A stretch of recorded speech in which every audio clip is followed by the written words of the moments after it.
What up, man? This is Moses. Welcome back to my channel. All right, man. We better watch El Chapo's, I think, news on the Chapo. Arresting Chapo. We about to check that out, man. I'm finna be using my phone, working when I got, just making it way out of nowhere. I just get to raise my day off, so, you know what I'm saying? Just enjoying it,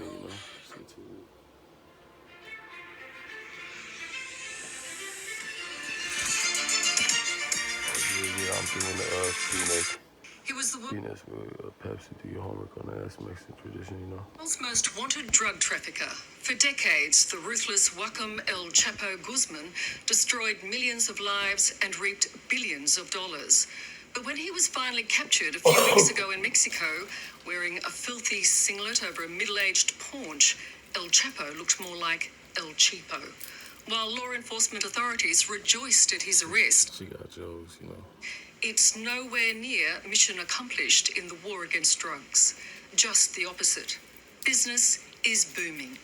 Record amounts of narcotics are still being smuggled around the world, including Australia. And El Chapo's Sinaloa cartel continues to rule with deadly force.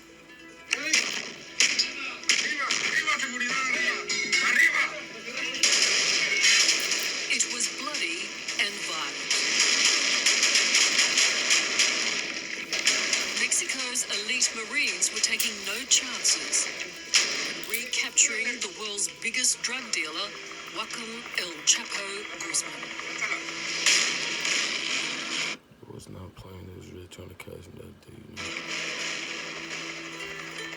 But their war on drugs goes way beyond bringing down this kingpin.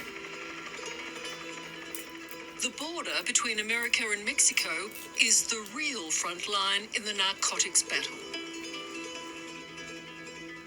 These imposing fences, often built right through the middle of towns, appear totally impenetrable. But they're not. You just need to go underground to see why. A network of secret tunnels literally crisscross the two countries. Freeways built by El Chapo, where he plied his illegal trade.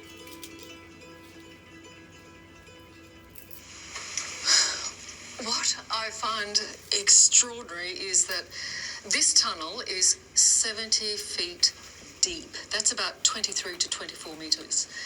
Mexico is that way. The United States is that way. Right above us is the border fence. It is amazing that such a huge tunnel like this could be built like someone like El Chapo, right under the feet That's what money can do, of authorities. You see the electrical wire in there. This is all original. This is just one of nearly 200 tunnels that have been detected so far by US authorities. And you can feel the air's changed. Yeah, it gets a little bit heavier further in you go, that's for sure. After 6 years with the San Diego Customs and Border Patrol in Southern California, Lance Lenore has seen his share of El Chapo tunnels. This is like the Cadillac tunnels right here. This is the top end. Yeah. This is the top end tunnels. Yeah. Tunnels can take up to 2 years to build and cost millions. But it's a small price compared with the billions of dollars of drugs shipped through here. I guess every time you shut another tunnel down, that's another slap to people like El Chapo. Considering the time and effort goes into constructing these things, yeah, that's a pretty big blow. That's 2 years, of hard work down the drain. And they gotta go to plan B.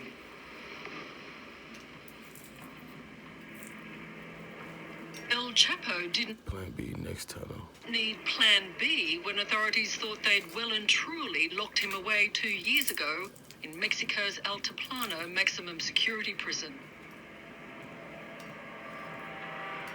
Last July, he simply got his tunnel men to engineer and dig him a daring escape. Prison camera Them tunnel people are the real masterminds, see El Chapo calmly walk to the shower block in the corner of the cell.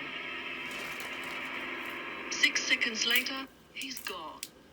Into a ventilated tunnel already rigged with lights, he jumps Smooth criminal.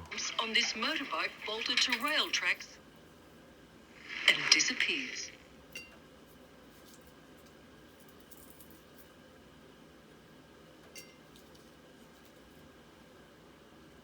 Went all the way underneath these cornfields, right along here to this house nearly 2 kilometres away.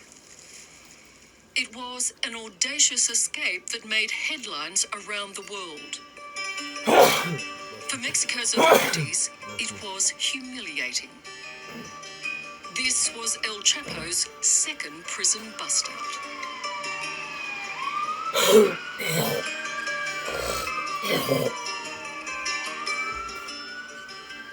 He's the Houdini of the criminal world. Would you agree? That is humiliating. Makes him look stupid, you know.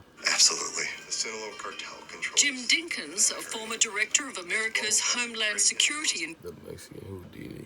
investigations, had been tracking the drug king for over a decade.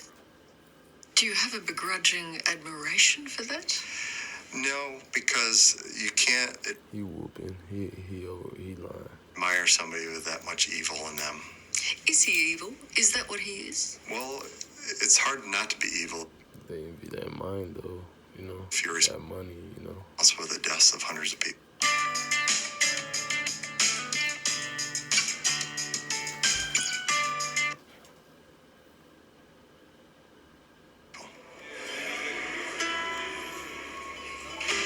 To understand just who El Chapo is, you need to start here in Sinaloa, his Mexican home state. This place I'm also Sinaloa. oozes drugs and drug money. El Chapo was born into poverty, but soon became the richest and most powerful drug lord in the world. His success made him a local hero. Wow. We've just offered marijuana to the patron saint. Pretty impressive. Is he smart? He's obviously smart in many ways. He's street smart. And he knows how to influence people. He does it by intimidation or by making them rich. Is he charismatic? I would say he's charismatic in the sense that he's amassed a lot of followers that are envious of his ability to rise up through the streets, poorly educated in the mass, and making us one of the richest and most powerful men in the world. I do not look up to that, you know. Mexico's recent history has been marked by violent drug wars, which have killed more than 100,000 people.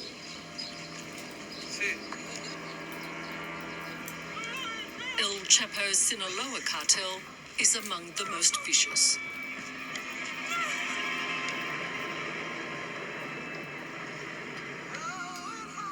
And here in the border town Tijuana, the police drug squad has it squarely in its sights.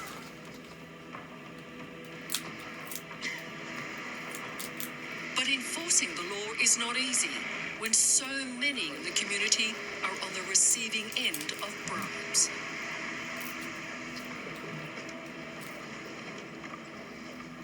Right now, in this moment, the people think the narco-traffickants, the criminals, are heroes.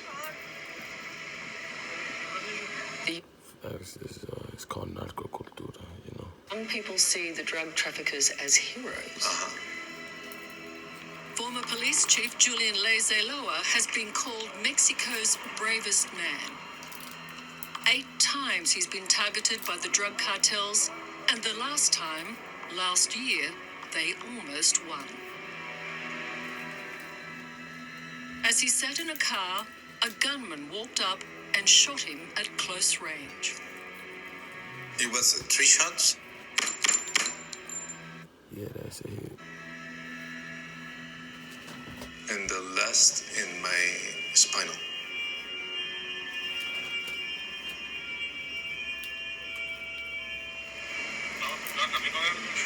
In the streets of Tijuana, 6 drug cartels vie for dominance and the huge drug profits.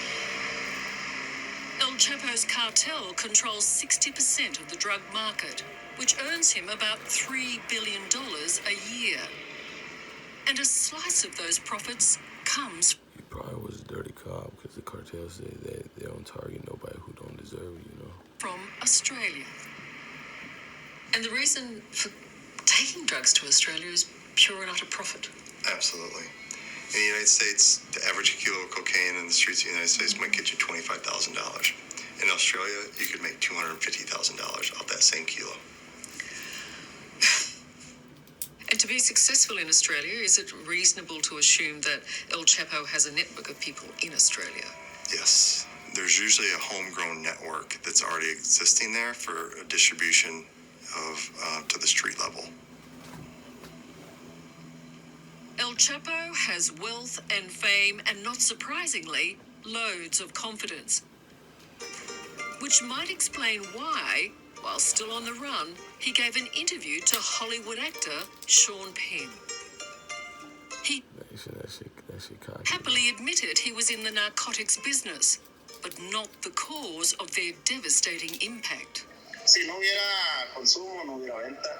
Y pues, eso es muy cierto que el consumo día con día es más grande y más grande, entonces pues, hay venta y hay venta.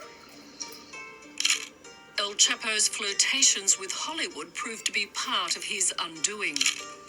Mexican authorities were monitoring Sean Penn and his companion, Mexican actress Kate Del Castillo. That's my mom's last name. Reasonable to suspect that he thought he was invincible. Yes. You know, when he escaped the second time, I thought he'd keep his head down and be so grateful that he was out that we'd never hear from him again. But his ego, once again, and his greed just for power and for notoriety just overcome him.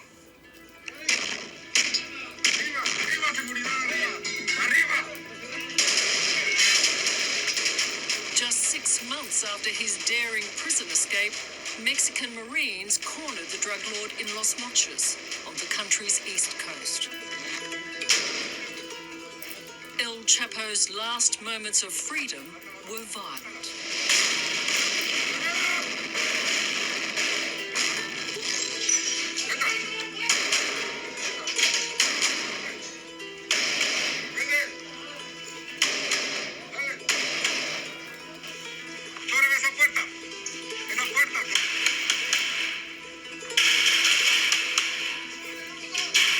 This was a ferocious battle. When it was all over, 5 of El Chapo's men were dead inside this house, and even though El Chapo escaped through a tunnel and into the sewer system, he was finally nabbed in a stolen car trying to get out of town.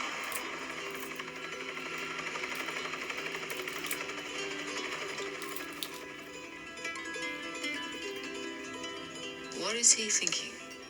At that moment, he's blaming himself for having been so arrogant to get caught again.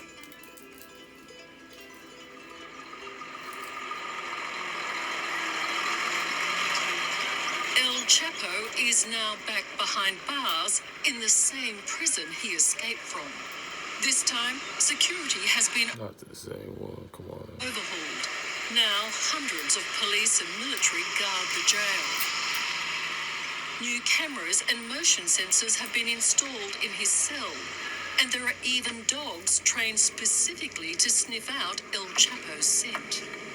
It's some comfort That's funny as hell. those whose lives he's devastated, including former police chief Julian Leizeloa. So you are paralyzed. Yes. That is a shocking price to pay. Is it worth it? Yes. Do you have a score to even then? Do you Hell no, it's not worth it. have to, you've got some unfinished business? No, It's not personal? no. This is not personal. Just works. It's just work. Uh-huh. That is extraordinary.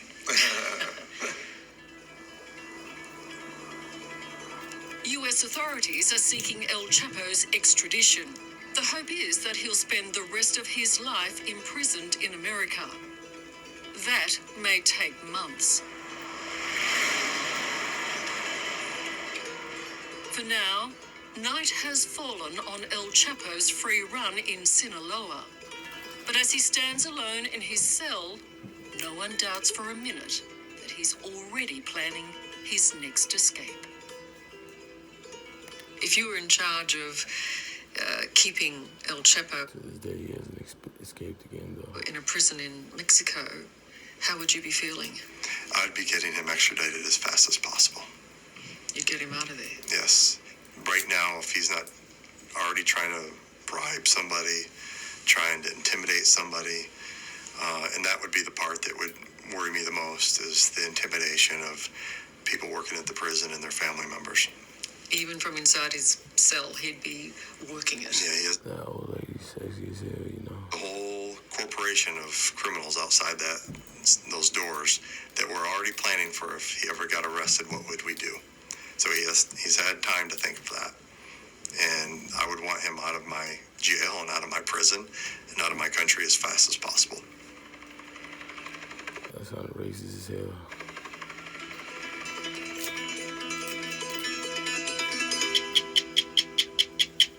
Hello, I'm Nick McKenzie. Racist fuck.